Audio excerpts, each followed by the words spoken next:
am Lakshmi. Welcome to my channel.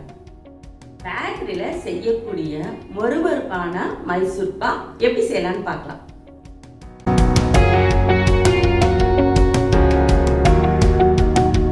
ஒரு cup கடலை மாவு, எந்த கப்பில் கடலை மாவு எடுக்கிறோமோ அதே கப்பில் 2 கப் சர்க்கரை, ஆயில் பார்த்தீங்கன்னா கோல்டு வினர் அல்லது நார்மலான ஆயில், அதாவது வாசமே இருக்கக்கூடாது அந்த மாதிரி ஆயிலை 2.5 கப் எடுத்துக்கணும்.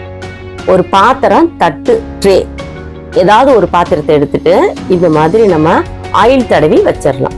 இந்த 2.5 கப் ஆயில் நல்லா கொதிக்கணும்.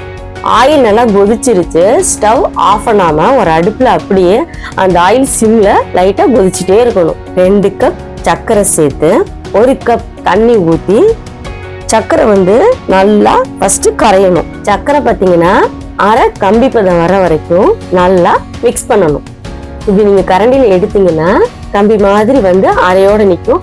அந்த ஸ்டேஜ்ல நம்ம சலிச்ச கடலை மாவை கொஞ்சம் கொஞ்சமா சேர்த்து நல்லா கிளறணும்.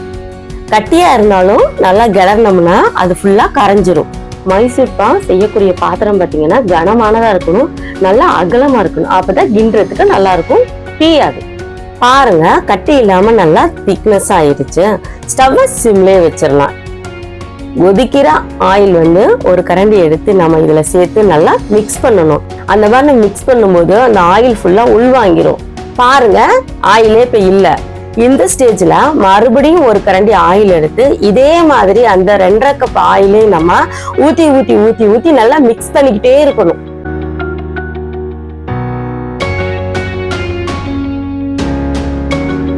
அந்த 2.5 கப் ஆயிலையும் நம்ம ஊத்தி ஊத்தி இந்த மாதிரி எண்ணெய் உள்வாங்கி மிக்ஸ் பண்ணிக்கிட்டே இருந்தோம்னாக்கா ஒரு ஸ்டேஜ்ல எண்ணெய் இழுக்காது, அப்படியே நிற்கும் எண்ணெய். அந்த ஸ்டேஜ்ல நம்ம ஸ்டவ் ஆஃப் பண்ணணும். பாத்தீங்கன்னா ஒரு 30 நிமிஷமாவது நல்லா மிக்ஸ் பண்ணணும்.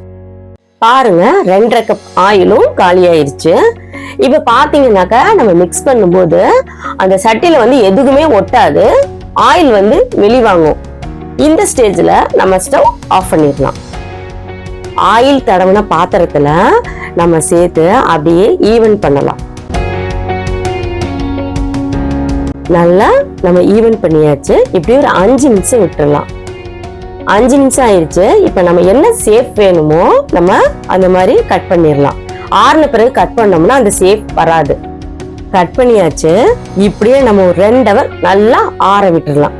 பாருங்க, 2 ஹவர் ஆயிடுச்சு. பாருங்க, இப்ப நம்ம கையில எடுத்து உடைச்சும் பாத்தீங்கன்னா பேக்கரியில இருக்கிற மாதிரியே நல்லா ஒரு மொறுமொறுப்பா இருக்கும். இந்த அளவுக்கு மொறுமொறுப்பா இருந்துச்சுன்னா நம்ம செஞ்சது சரியான பதமா இருக்கும்னு அர்த்தம். சின்ன சின்ன பீஸா கட் பண்ணி நம்ம பாக்ஸ்ல ஸ்டோர் பண்ணி வச்சுக்கலாம். பாருங்க, பேக்கரியிலே செய்யக்கூடிய மொறுமொறுப்பான மைசூர் பாக் நீங்களும் இந்த மாதிரி ட்ரை பண்ணி பாருங்க.